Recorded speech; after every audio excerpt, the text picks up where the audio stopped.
from one of my earliest memories at a family party, I remembered seeing an individual in a wheelchair, and the venue where I was, the person's house, it was all stairs to get in. And I was maybe 4 or 5 years old and asked my mother, how did that person get in here? They're in a wheelchair, and they're over there by the fireplace, and they're not talking to anyone, and they're just staring at me. And I remember her response was, "What person? There's no one over there." And then I went on to describe her, and she fit the description of my great grandmother. And I could feel my mother's fear hit of like, well, you're describing my great grandmother. She actually said that. And that's hard for a little kid to feel that, your mother is freaking out by something that you're just observing. So when we're 4 years old, perhaps you were a bit more aware. However, most 4 years old have no conception of time, much less death. Yeah. I mean, and then I guess I just kind of felt that, okay, if she doesn't see this person and I see this person and she's identifying this person, I just thought, well, I'm going to sit with it. And I just let it go. And I don't know, I just feel like there's a lot of children talk about having imaginary friends. Yes. That's a very commonplace thing. And I just was more vocal about my imaginary friends, I suppose. I mean, I just remember always being surrounded by folks in spirit. And I remember also being a child, being woken up in the middle of the night and having a lot of spirits in my bedroom. And just kind of standing up and getting up out of bed and saying, I need to sleep. Do you remember when you were in bodies and you needed rest and sleep? I can't be bothered with this. And they legitimately went, but it took me a while to get to that place. So there would be most people who would be, to use a term, scared out of their minds. Yeah, if you've seen the movie The Sixth Sense, the little boy, when he sees some of the spirits, he's not quite sure what to do with it. I knew that I kind of feel like there was a knowing inside of me that other people may not see this. Some people may. Other children sometimes did have an understanding of what I was looking at. My younger sister did. So it helped to have other people that were having a similar experience around me to some degree. Did you feel that your mother believed you? I think, and I don't think I've ever actually thought about whether she believed me or not. I knew that she was afraid of it. So I knew that was a boundary for her, and that was one that I didn't really want to push. And to be honest with you, I just wanted to be like a normal kid, like any normal kid. And so I just decided at a very young age, I don't want to look at this. I don't want to pay attention to this. So I just kind of pushed it back and suppressed it to some degree, but on purpose, because I just wanted to be me and have an experience and live my life and not be focused on somebody's passed away person that's next to them. And I kind of believe that we all have spirit guides and people that assist us in the spirit world. And I basically asked them, please let me just put this aside. And when I'm older, I'll pick it back up again and I'll do something with it. At that point, I didn't know what that would be, but I did. And did anyone ever sit down with you and explain to you what was going on, what they believed that you were experiencing? Not really, no. But I was lucky enough that when I was growing up, there were shows on television. I remember John Edward was one of the very first ones. There was a show I think it was called Medium or something like that, all before, Teresa Caputo and stuff. So it helped that there were a lot of things on television that reflected a lot of what I was experiencing. So in some ways, it validated a little bit of some of what I was seeing and feeling and noticing. And were you comfortable enough to share this with your friends? No. In fact, I wanted people to get to know me as a person and then maybe this other thing about me. And there may still be people who don't have a context of me in this way. It's just a part of me. It's not who I am, or it doesn't define me or make me up in any way. Just like anyone. Anyone has things about themselves that make them uniquely themselves. So that's how I view this. So you talked about your mother being fearful of this. And quite often, what we do on this show is I help people understand that fear is one of the most fundamental emotions that a human being feels. And one of our most quoted persons, George Adair, stated that everything that we want and desire is on the other side of fear. So, was your mother able to label and identify what that fear was? You know, I've talked to her about this episode, and she doesn't really even. She tells me she doesn't really remember Okay. having the conversation with me. But I mean, right now, both of my parents fully accept and appreciate what it is that I do because they've seen it, they've witnessed it. Some of my family members have as well when people pass. So, Were you ever cautioned not to tell anyone? I can't really remember. I know that I just felt like I'm not sure what people's belief system is, and it's not something that I felt like I wanted to go and impose upon people. I didn't need to run and, you know, sing it from the rooftops that, oh, yes, I could see, you know, I can feel what's going on with you, or I can see somebody who's passed away that's connected to you. So, there's various forms of clairvoyance, and you're also an empath. Tell us about being an empath. So, the life of an empath is interesting, and I come across a lot. There's more empaths in this world than what you would realize. I think, to some degree, many of us who live in a very mindful, purposeful space are empathic because we understand that we're all connected, and we understand that, you know, my actions have, you know, a reaction within another person. And so I think that, you know, just being an empath in the world, you understand that yes, you're going to feel other people's emotions sometimes, or you might feel their energy, or their energy might even affect yours. And it's about learning how to find your own center and how to find your own kind of inner strength and truth, and to also be able to kind of, and I teach a technique, it's a breathing technique where you connect into all of your energy centers, all of your chakras, and you allow kind of like, I call it wiping the slate clean, where you use a cleansing inhale breath to kind of recharge all of your energy centers and your chakras. And then this exhale just like kind of allows you to just let go of anything you may have, like, I call it like static cling.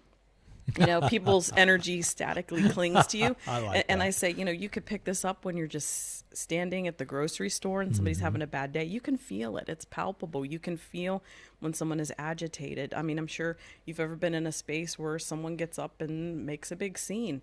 You feel it. You feel it in that way. Well, there's much also evidence behind what you're talking about the show and explain exactly how it works.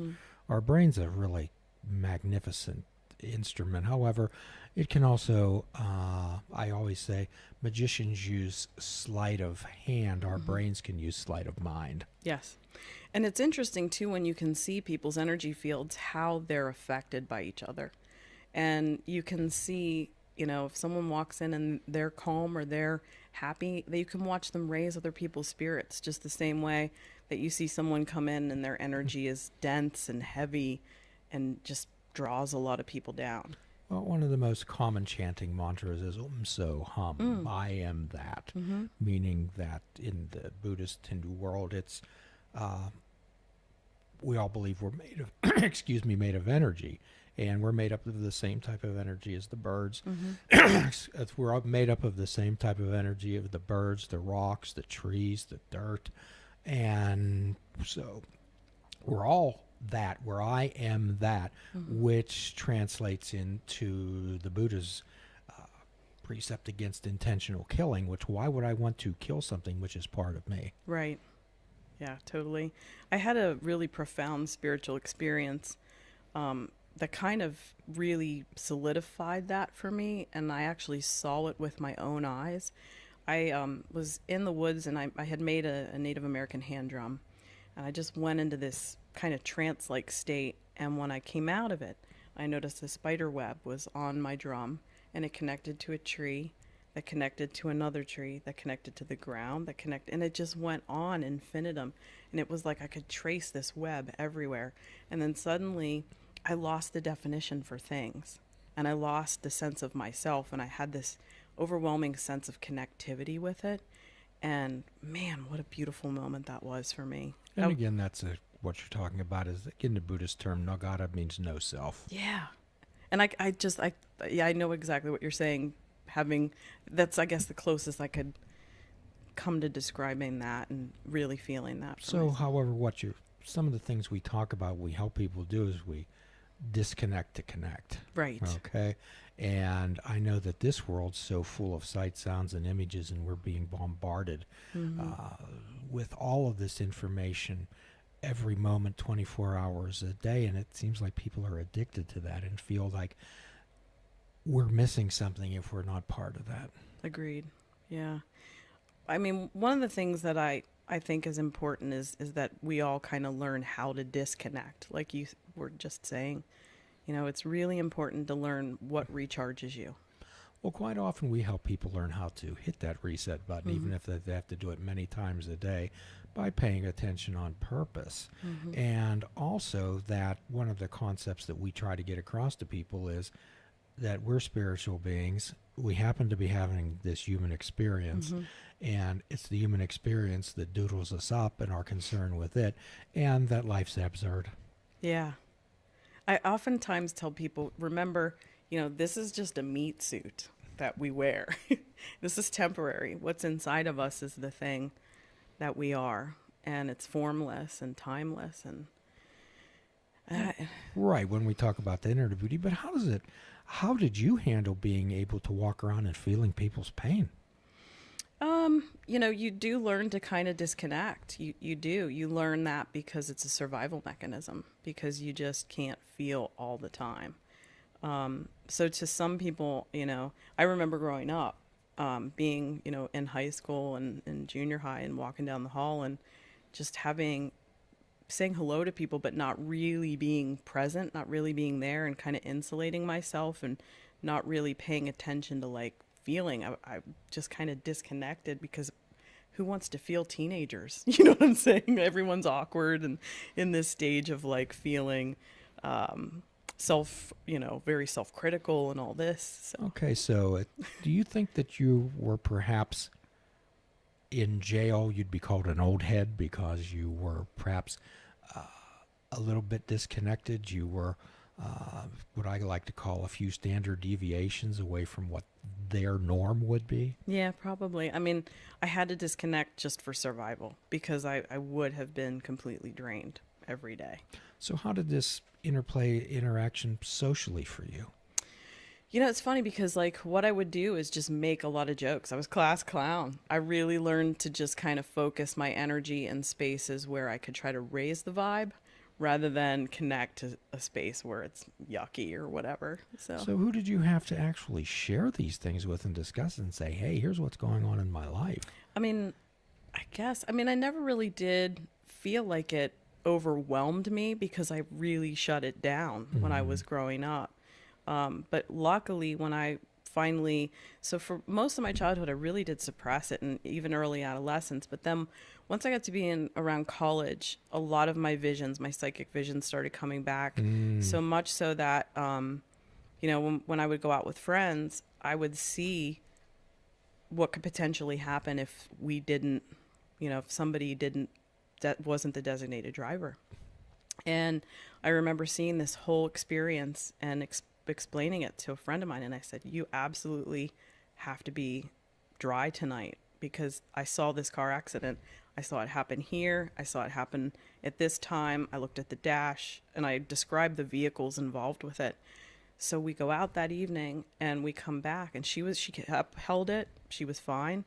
And we watched that exact accident. And she was like, how did you know that happened? And I said, I don't know how I know these things. I'm just glad you listened to me and that we were safe. So I'm sure that you are well aware that should you go to a psychiatrist or a therapist, somebody who wasn't open-minded, that they would want to medicate you. Yeah, for sure. And I would absolutely say, no way. Just because so many of the things that I have seen or experienced or expressed to people legitimately make sense, and they legitimately end up ultimately either healing or giving some sort of resolution, or in my case, keep me safe. So when did you come to the point where you decided that I don't care whether they think that I'm lying, crazy, real? How did you get to that point where you were comfortable with yourself and says, "Hey, I know who I am"? I mean, I probably felt that way. I would say sometime in my like late 20s, early 30s, something along those lines, because I think I had matured to the point, and I had done a lot of spiritual work and internal work on myself as well, to know what my truth is and what I'm about and what my mission is, and I know that my soul's work is to use my gifts for the best, and to help people in any way that I can, and if I can connect them to someone who's passed over so that they can have some resolution, or so that there can be some communication between them, or something along those lines, then I'm going to do that. I'm happy to be a tool for that. So what we often help people do is to decide that we suggest to them, they can get angry as if they choose, Mm-hmm. that being a mama or a daddy or a brother or a sister or a friend or an employee doesn't define who you are. It's your Correct. values and your choices that define who you are. And we help people clarify that. And then we suggest to them that they'll be a better mama, better daddy, better brother, sister, or whatever. So it sounds like you had to do a lot of this work on your own. Yeah, I really did. But I'm glad that I did, because in that there was a lot of self-discovery. I mean, I really did. But it's interesting, because the more that I think that you're open to other people, the more you can understand that there's similarities that you have with them, even though it might be a different type of an experience. So how did you find these like-minded people? So lucky for me, I ended up, and this store doesn't exist anymore, but it's dear in my heart. There was a bookstore in Sewickley called the Open Mind Bookstore, and I found it, and I found a community of people that just got me. And so it was wonderful to finally have this kind of community. And then there was another store that was called Journeys of Life, and it was just a wonderful, supportive community of people that they all understood, and it just felt like a home. Was there a mentor? Yeah, I mean, there have been many mentors, I think, over the years. So I've taken, different classes. I went up to Lilydale, which is a spiritualist community of mediums, in New York State, and I'd taken some classes up there. I'd read some books, that connected me to my emotional intelligence, so that I could, because I really do feel like when you're going to take on the responsibility to work with other people in a way that you're connecting on a very spiritual plane, it's your responsibility to be, I think, as connected and as aware of your own stuff as you potentially and possibly could be. And I'm not saying I'm a perfect person, absolutely not. I've got my own things. In fact, many times when I'm in session with someone, I will go, "Oh, that's good advice for me too." And I'll say, and I'll thank the person for coming, and I'll say, there's no, I don't believe in coincidences. I believe in like synchronicities. And I said, and I would say to them, "Hey, thanks for coming here, because you brought this into my awareness just as much as I'm bringing it into yours." Well, sure. One of the things we try to do is point out blind spots to people. And quite often there's a old 12-step saying, Santina, that says you can't read the label when you're inside the bottle. Okay, that has much more to do than drug and alcohol addiction. It's when you're in a relationship or in distress or sorrow that you can't read the label, but others can. Right. So perhaps you help point out the label. Yeah, and then they help me read my own, I guess, to some degree. How are you taking your own advice? Yeah, so I do. I kind of feel if I'm going to tell someone to take this advice, I also have to follow it. So a lot of times, I will listen to that. But I do try to, as much as I can, help people to develop their own intuition, because I do believe many of us have intuition. I actually believe all of us do. It's just a matter of how suppressed it is. And so I teach actually intuitive development and psychic development and mediumship development out of two different places in the area. Could you share that with us? Sure. So one of them is in the north part of town in Millvale. There's a nice little place that just started up, I think maybe a few years ago, called the Millvale House. And they've got it's a nice little community center in the town of Millvale. And there's a sound healer there who does sound baths. There's a Reiki healer. There's somebody who does astrology, and there's also a woman who does tarot. So they have a really nice array of things, and I do workshops out of there.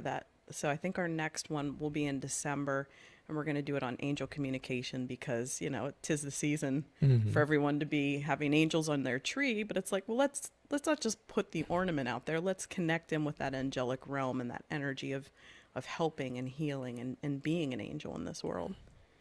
Okay, so what you're trying to do is help people connect. Yeah. And then the other space that I teach out of is in the South Hills, called Inner Roots. And it's actually a storefront.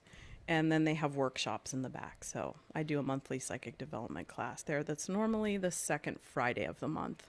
Okay, well, what we often ask people to do is differentiate between an expert's mind and a beginner's mind. And we've often referred to an expert's mind as like a thoroughbred horse that's trained to do one thing and they do it well. However, they have blinders on and they can only see in one direction. They have a template of the world that they think that everyone ought to fit into. Where if you've been around a 3 or a 4-year-old child and they look at something and it's just, they're full of wonder and marvelous. Wouldn't it be great to just walk through life like that? Definitely. In fact, I feel like and hidden inside of each one of us is a 3 or 4-year-old. And I feel like the more we let them out, the more we can be in joy and we can be like our truest self. I do. I feel there is something to connecting into that childish, I guess, innocence. Well, we often help people figure out what's important in their lives, as most things are not. Right.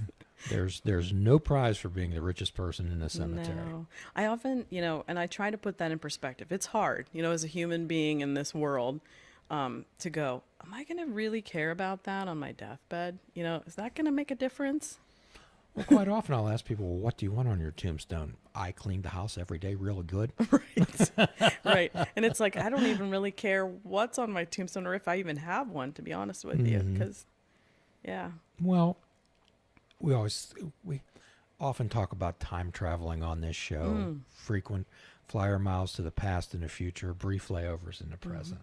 So we try to help people recenter themselves and reground themselves and deal with what's right in front of them, to walk through life with their eyes wide open rather than with their eyes wide shut. So could you tell us a little bit of the difference between what is a psychic and what is a medium? Sure. Psychic is somebody who has what we call precognitions or knowings before. And I think psychic abilities comes in ways that we don't know how we know something, or you have a gut feeling about something, or you just sense something being wrong. That's our intuition. That's our psychic ability. So I believe that we as human beings, we had this. I think this was a critical component that we had when we were hunters and gatherers. We needed to have a sense of what was around that corner. Was it going to want to eat me? And I think that we've been domesticated and we don't need this aspect of ourselves as much. And so we value the intellect over the intuitive aspects of what we have inside of us. So that's why I firmly believe that we can develop this. And some of us are born just naturally very connected and very attuned. But some of us, it's just kind of like, I like, somebody had said this, and I'm going to borrow it, I don't know who said it, but it's kind of like learning to play the piano. Some of us are born as virtuosos. Some of us need to practice 8 hours a day. And so it's just a matter of kind of being, figuring out who you are. And even if you are born a virtuoso, you still have to practice and refine that skill. So what we have, when we talk about in a 12-step world, what we talk about is it's about the whole basis of 12-step recovery is about having a spiritual connection with something. And what I try to explain mindfulness is that if we're present and aware, then the creator, the divine, the universe, or whatever, will put people, places, things, events in front of us, that if we're there to witness them, then they'll have some meaning for us. Yeah. But I'll suggest to people that most of the time we have so much chatter going on in our head, or so preoccupied, that creation could be happening in front of us and we wouldn't see it. Right. But back to your question, so that's medium. or I'm sorry, Yes. that's what being psychic and intuitive is. It's just knowing things, and for me, I think it's more instinctual. It's like having a sense of what we need for ourselves and keeping us safe and keeping those around us that we care about safe. That's what intuition is. Now, mediumship is a bit different. That's when you connect into the energies, the sensation, maybe sometimes the personality of people who you knew in life. Or sometimes people, in my case, that I had never met before that come in with people. And I find oftentimes the very first thing that I connect into whenever I am doing mediumship, sometimes I'll see them in my mind's eye, and I'll see like their eyes or a certain part of what their physical appearance is, just to help the person to connect to them. But that doesn't mean that that's what they, you know what I mean? It's not who they are in spirit. It's all part of a message, part of like, I get pieces of a puzzle to make a larger picture so that it creates a context for the person who is sitting there. And oftentimes I've never met this person before, and I know all of these things about these very particular things about a person. I think one of the most intimidating experiences I ever had was I had a client sit in front of me and say, my brother always used to say this thing to me, and I've gone to every medium, and I want to believe in you guys, but until somebody says this one thing, I'm not going to believe. And I just said, boy, I'm not. She said, I test everybody. I said, boy, I'm just not good at tests. I just don't like to feel like I'm being tested. And so we do this reading, and I could feel her brother there. You know, I'm describing his personality. I'm describing some things going on in their life. And then, it's over. I didn't get anything. And we're just casually talking. And then as we're casually talking, I hear in my ear a message whispered for her. And it was exactly that phrase. And it was really amazing to feel how connected she felt to her brother at that point in time. And for me too, it kind of, you take it for granted when you are able just to kind of like get things, but I really felt that. It was like very palpable, the electricity of the knowing that I had just really. Is it the presence of that individual, like the sister, being with you that allows that spirit energy to come? Yes, I always say that. It's not me that calls their energy. It's the sitter. It's the person who I'm reading there with. The person in spirit is there for them, and their energy is what draws them to me. I oftentimes tell people I'm like the old-fashioned operator. I just put one little, I don't have a context for this other than I've seen it in the movies, but they would put one little lever here and one little lever there, and before you know it, the two are talking. So most people's conception of a medium would be a seance. Yeah, I mean, and I have done that, and I don't have anything, bad to say about that. But in the movies, oftentimes things are depicted just for horror and for the drama of it, and it really isn't about that. I mean, my intention every time I do connect in with spirit is always to help those that need the help, that want to have the, some sort of healing or resolution in their life. Most people would like closure. Most people have many regrets when someone goes to the next world. They wish that they could convey a message. They wish, so often it says, I wish I could have spent more time with this person. I wish I could have told them I love them. I'm so upset that our last meeting was one of conflict. Right. And so many times I try to tell people, you can have that communication with them. And sometimes I'll coach them into just close your eyes and just see that person in front of your face. Just see that person. Remember what their laughter sounded like. Remember what their voice sounded like. Just remember what it felt like to be in their presence. So that's, in a sense, being a medium. So if I can get people to kind of help to recall that person in their life, and then I say, just imagine, because so much of your intuition is your imagination. I say, imagine that person is there in front of you. I want you to say what's in your heart to them. And you don't have to speak it out loud. You can say it in your mind. In fact, whenever I was a child and I would see people in spirit, it was all telepathically happening. It wasn't that I was talking in crowds to people. I would hear information coming in. And I know I would probably have been heavily medicated if I had talked about this, but it truly was. I would hear thoughts in my head that were not actually coming from me. They were a communication into my own thought process. So the message is what the spirit world, an individual, the energy is trying to get across to their loved one generally consists of. Mostly, I mean, whenever people are in the world of spirit, and there's so many different people that I've connected in with, and I feel it's such a privilege, to be able to connect in with people. But the most, I think, important and the most universal message that I hear from people is, and I'm not trying to go biblical or anything like that, but the treat others how you want to be treated is 150% the way to live your life. Because anyone who's told me, and these are the spirit people who I've connected to, when they have a life review, they don't view it from their own perspective. You're viewing it from all of the perspectives of the people who you connected in with, whether it be good or bad, and you're feeling it as if you're them. And so it makes you really reevaluate how you put your energy out in the world, Do you ever get questions like, is my father with my mother? Are they Oh, happy together? How about this conception of hell and heaven? I feel heaven and hell are present in our conscious awareness. I really do. I mean, we can create our own hell. We really truly can, by our actions, by our thoughts, by our habits, by our choices. Hell can be here. So I don't think hell is a place to go to. Hell is a place we can make. Have you ever said,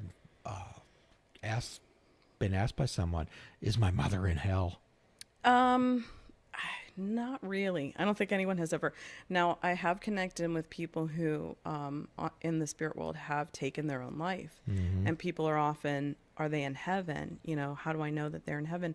And what I believe is that we all go back to the space that we came from. We all go back to source, and we all go back to this place of just love and acceptance and peace is the best way that I could describe it. So whether you want to call that heaven, sure, they're in heaven.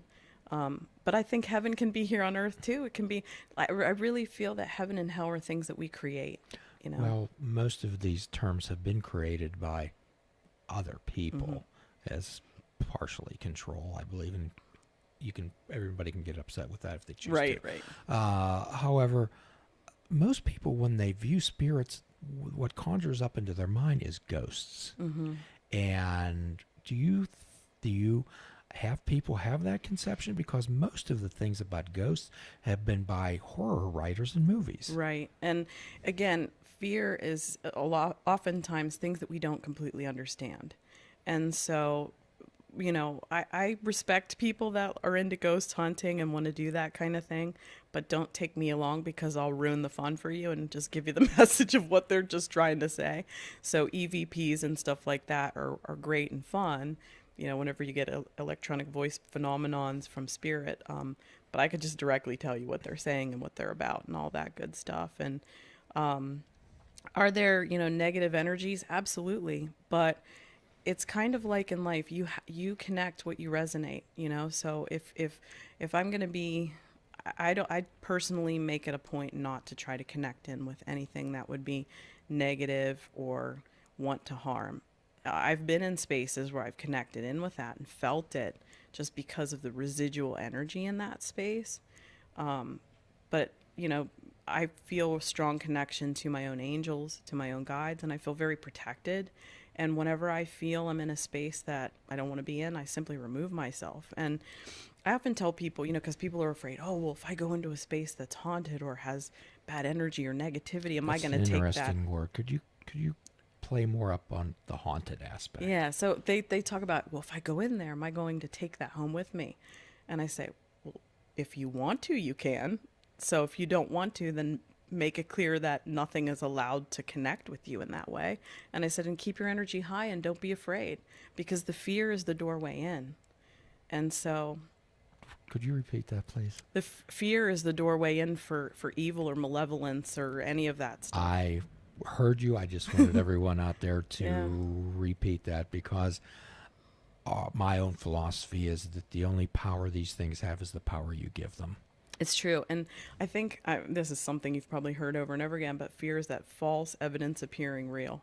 And that's truly what it is. I mean, if you really do look at your fears, some of them that aren't, life threatening, of course. How about people who tell you you're opening up a channel to the darkness? Yeah, the only way that you can open up channel to darkness is if you make that be your intention to do so. I really do believe that most people, I think our nature is to be loving and kind. And I think that's what nature is. If you look at nature, it heals itself. Our bodies heal themselves. So there's this overwhelming, resounding evidence of things wanting to help you in this world. There So- aren't many horror stories or writers who write about Casper, the friendly Yeah, ghost. that's true. Because it doesn't sell, and Correct. everyone likes to feel, I guess, that sense of, I'm not sure what this is, and that's a legitimate, human experience. But I feel like, are there things that frighten me? Sure. I mean, I scuba dive. That's one of the many things that I do, and I have been in the ocean with many sharks, like migrating hammerhead sharks. And yeah, at first I wasn't afraid because I knew that these sharks, I was so far out in the ocean, they had never seen a human. They didn't know what I was. But then the more they became, I guess, interested in me and were coming closer to me, I could feel the fear transfer from them to me. Do you see how that works? It's kind of like I wasn't afraid because I could feel they were. And then when they started to get more confident, I became a little bit. Well, it's like a counseling term, transference and countertransference, Yeah. the energy between you and your patient. So you get the type of questions like, where did Daddy put his watch? Yes. And a few times, in fact, I've done it for myself. I've lost my keys. My significant other lost his wallet. I can connect in sometimes and find some things. I'm not going to say I'm 100% on, but a lot of times it's just a matter of like, I don't know, you just use that ability, that intuitive ability that I talked about before that we had when we were more living with nature and our life depended on that. Do you ever get questions like, could you ask Mama why she left us?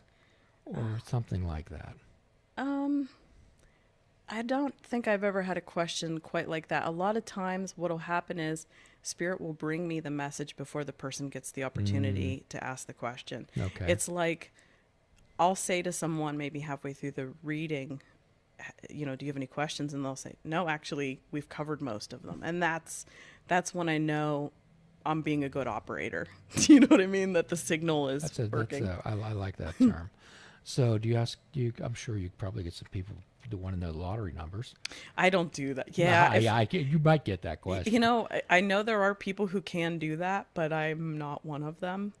That would be great. Wouldn't it? Wouldn't it? Yeah. So how do you handle, in the 12-step world, we also talk about a quote by Herbert Spencer that paraphrased says that there's one sure principle that will keep a person in everlasting ignorance, and that principle is contempt prior to investigation. How do you deal with that? I've had people straight up sit in front of me and say I'm a skeptic. And I'd say, okay, well, are you sure you want to sit here? Because if you don't really believe it, I'm not. My stance is I don't really need to prove any of this to anyone. I mean, I know it to be truth for me. And so if you're open to receive, then we can. Openness. Yeah. If you're open to receive, then we can proceed. But I say if you're closed and you're not willing, we're wasting our time here, because I can be, as evidential as possible and give them everything. But if they aren't open to receive, then what's the point? Have you ever felt that there was a message that someone perhaps wasn't prepared or should not receive? There was only one instance of that I can actually recall. And this was somebody, I was actually on vacation in Jamaica. And this woman was saying, I've always wanted to meet a medium. I was with a friend and she was talking about us going on a haunted tour or something. And my friend said, well, you don't want to go on that. And I said, well, I could, but I'd choose not to. And the woman said, I'd love to meet a medium. And I said, well, how are you doing? My name's Santina. And so she was like, she couldn't believe it. And right away I said, hurry up, read me, give me a reading. So I did. And I connected her into a child who she had lost. And she just wasn't prepared. She wasn't prepared to hear it. And the fact that she had never had a reading, she didn't understand how it worked.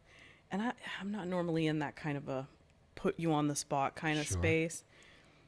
But I walked away from that hoping, and I have to trust that if I connected into it, it healed her in some way. But I think it was quite upsetting because she couldn't believe that somebody this person who she just sat here, this stranger, would know these very intimate details about her life. So, How do you explain to people when there's so much misinformation out there that's just made up about spirits being rooted to a spot or a house or a certain area? well, I mean, they can be. I mean, I wouldn't say it's completely false, but I would also say that, it's possible to release energy and to help energy to move away. If there's anything, it's like energy doesn't stay stuck forever. That's like, if you were, that's a scientific kind of a fact. And so I guess in that space, I try to help people and enable them to free the energy in that space. If they feel something is stuck, if they feel something is residual, I work with them. And a lot of times the things that are stuck are because of the person who is maybe keeping them stuck there or connecting into that. What are your thoughts about exorcisms? I don't really feel like I could probably comment on that because I don't have any experience with it. Mm-hmm. It's not something I'm interested in. I'm sure that there are people that So in Wizard of Oz, you'd be Glinda the Good. probably, just because it's what I choose to resonate with. Isn't that beautiful? I love the word. I love Yeah. that word that you choose to do Yeah. that. Well, that's so amazing, and it's wonderful that you don't have to convince anybody of anything. I just don't, you know what? I just don't worry about that. Mm-hmm. It's just not something that I choose to put into my awareness. So, what type of people would generally come to you? What are they hoping for? I think mostly closure. I think sometimes people come to me because they find themselves at a pivotal point in their life and they need help with understanding and seeing maybe the best path forward for them. So things of that nature. There are some things that people want to just heal and release, whether they be emotional or whether they be connected to someone who's in spirit. So there's a whole host of reasons why somebody may come to me, and that's just probably like a sampling. How about somebody who has lost a loved one tragically? That happens a lot. Yeah, tell us about that.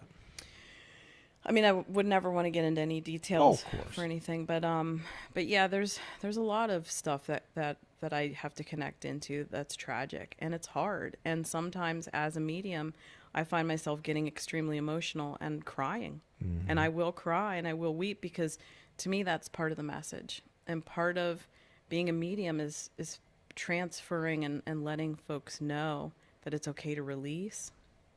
So, yeah, I mean, there's been moments where I can feel the impact that tragic loss has had, and it's almost like a ripple effect. It doesn't just impact the family, it impacts the people that know the family, and it just goes out and out and out and out. And I always say, when there's tragic circumstances around a death, the best thing that we can do is send love and to reflect and be grateful for the moments that we did have with that person, because I really do feel that people in spirit are very connected to those that they leave behind on the earth plane, and that the suffering and the pain that they're feeling here is very real for them. They're a part of that. They're a participant in that. And so it's important that we grieve and we go through those natural processes. But as part of the grieving process, I really do believe that we have to be in a space of gratitude. We have to be in a space of loving those around us who are also feeling that loss of that person. And instead of withdrawing and kind of going inside of yourself, remember to reconnect with the people that are also feeling that pain. That's just gorgeous. Yeah. That's absolutely beautiful. I mean, that's what I do. I mean, that to me is the most important thing I think that we can do. When I deal with people who have suffered tragedy, Santina, one of their questions is did they suffer? Were they in pain? Are they okay now? Is there ever a time where you can get a message from the one who's crossed to them saying, hey, I'm okay. It went all right. Yeah, absolutely. Sometimes people in spirit will show me what happened to them as they're passing. They'll show me who met them, which is such a cool thing. Tell me about that. Yeah, so my first experience with that was actually my grandparents. So my grandmother was very, very ill, and she was in a coma for a really long time, to the point where the doctors convinced us, she's brain dead, you guys need to pull this plug on her. So we as a family decided to do that.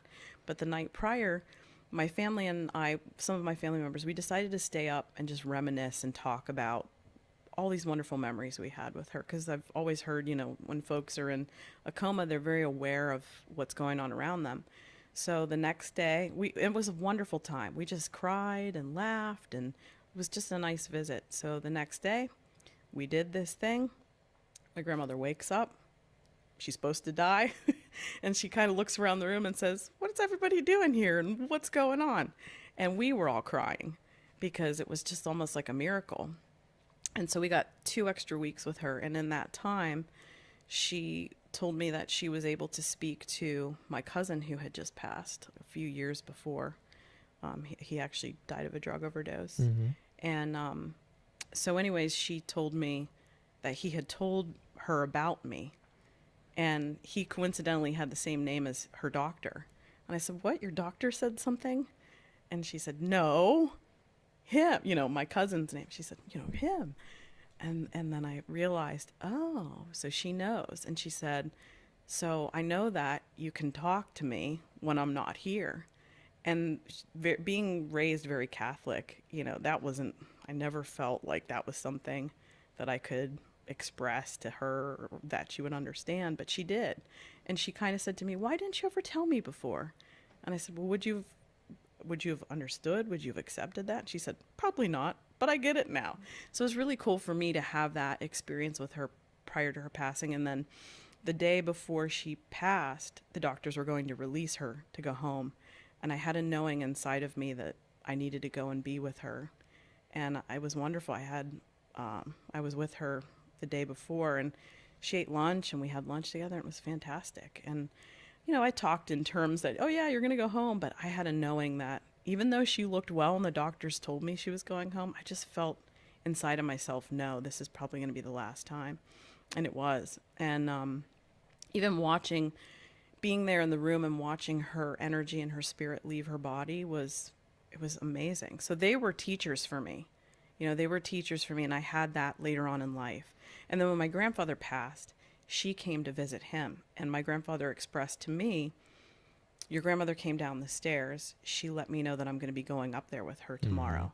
And so I guess this is, I'll talk to you later. He said, oh, she told me about you and I'll be talking to you. And he said, so I want you to go ahead and have a good life. And I just thought, wow, that's awesome. That was one of the most beautiful moments, I think, that I had with my grandfather. Well, in the Buddhist conception of life and death, that death is the natural progression of this human experience, and that it's just a crossover to the next life. Yeah. Yeah. And also that death defines life. It's true. Yeah. So actually you're a healer. You try to help people, not necessarily answer questions, but try to make that connection and right. The continuity of kind of the connection. We may pass on from a physical existence, but our love and our personality and our being, our sense of beingness doesn't. It exists in some capacity. So what we try to help people understand that it's important to be present and aware with people that you care about and to add to and reinforce those relationships and let them know. Let them know how important they are in your life. And what a privilege. It's, of course, there's grief, there's sadness when somebody's dying, preparing to cross. However, Mm. I try to help people understand what a privilege that is to be with them as they're preparing to cross. Oh, absolutely. Yeah. I really feel, I don't know, I think there's two very special places. And, one is like, the neonatal unit in the hospital. And then another would be like a hospice. Those are two very spiritual places when you're just so close to, I guess where we come in, source, whatever you want to So call it. when you walk through a hospital or when you walk through a nursing facility, It's overwhelming. I actually don't like walking into those spaces just because of the fact that you will feel every spectrum of the emotional rainbow, I guess you could call it, because you can feel the joy of new life, you can feel the sadness of life lost, you can feel, the fear of diagnosis. It's just it's a big energy soup that an energy soup. I it's an like energy that. soup in there, and it's almost more of like a jambalaya because you don't know what's in there. It's all big old mix, but at the same time, it's a beautiful mix. So I hate to say that it's hard for me to walk into a space like that. Not that I won't, but yeah, there's a lot going on. So Okay. It might be like walking into a concert and all the speakers are aimed at you and 10 bands are playing. that's pretty much what it's very overwhelming, Mm-hmm. very overwhelming. But it's part of life, and it's also very beautiful too. So how does this play out in your earth life with the earth people? Well, with the Earth people, I try to be. I don't know. I don't. I just try to. I'm a human being having an experience too. So, yeah, it's fun to talk spiritual talk and be connected to spirit and be in that space. But then, it's almost like there's a switch that goes off, and then I just go into like my normal existence. And What do you like to do for fun? What gives you some joy? what gives me joy? Well, I love doing this stuff. This, like talking about it, teaching other people to do it. That gives me a ton of joy. Like I said, I love to scuba dive. That's where I go to recharge. Uh, So I go to the ocean. I get myself 60, 70 feet below the waves, look up and go, "Ah, I'm home." That's basically my happy spot. And I don't know why it is, but I think maybe because there's not a whole lot of spirit activity under the ocean, too. So it's my way of kind of like disconnecting from all of that. So, do you find there's more females or males that have this type of sensitivity? I've noticed that there's more females, but that doesn't mean that there aren't males. I just think, I don't know. I don't know why there aren't an equal amount, but there are some. But it seems like mostly the people that come to my classes and whatnot and that are very open are mostly female. That's not a big surprise. Yeah. What would you say to somebody out there who's saying, you know what, I think I kind of feel what Santina feels, and however, I'm afraid to tell anybody. Yeah, then I would say, come on out to one of these classes and meet a whole bunch of people who are doing things and feeling things that are similar to that. Could you share a little bit more about those classes again for our listeners? Sure. So I teach at two separate places, one in the north, one in the south, every month. And they're typically different topics. So, and what I do is I decide based on the group of people that come, what we need to focus on. So we work together as a group. So if we need to focus on, like most recently, we did a whole session on, you talked about time travel earlier. Yes.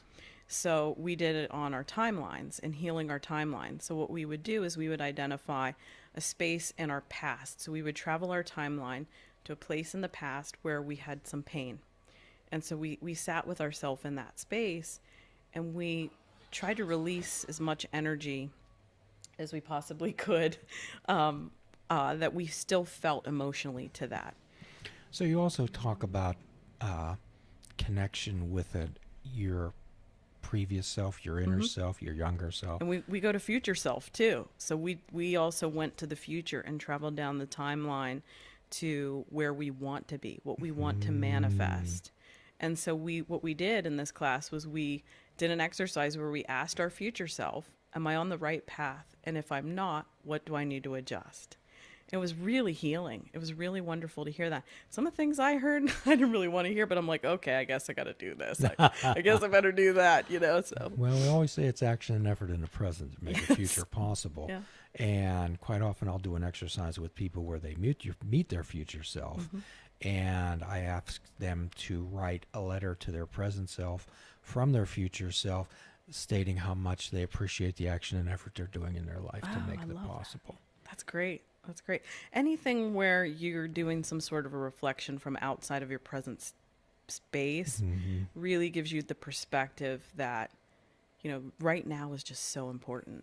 So it really brings you, I guess, by focusing back to the past and into the present or the future, it makes you more aware of your present and kind of what you're doing right now to either create what you want to create or to disassociate yourself from what doesn't really define you anymore. And hence, I'm right here, it's right now. Yeah. And that's the philosophy we think. And in the 12-step world, it's often said that most good ideas are simple ones. Okay, and if we try to, what we try to do in this world is just try to make order and sense out of chaos. We just let it flow. Oh, yeah. And we just try to fit in and participate. That's what we try to do. Well, you're absolutely delightful. Thanks. I am so glad that we met that evening. And if anyone would care to have any comments about this show or perhaps have Santina contact them, please go to the www.fishingwithoutbait.com website. Visit us on our contact page, and we'll attempt to make that happen and facilitate that. And as always, at the end of every show, we offer a free prescription: fruits, nuts, and vegetables.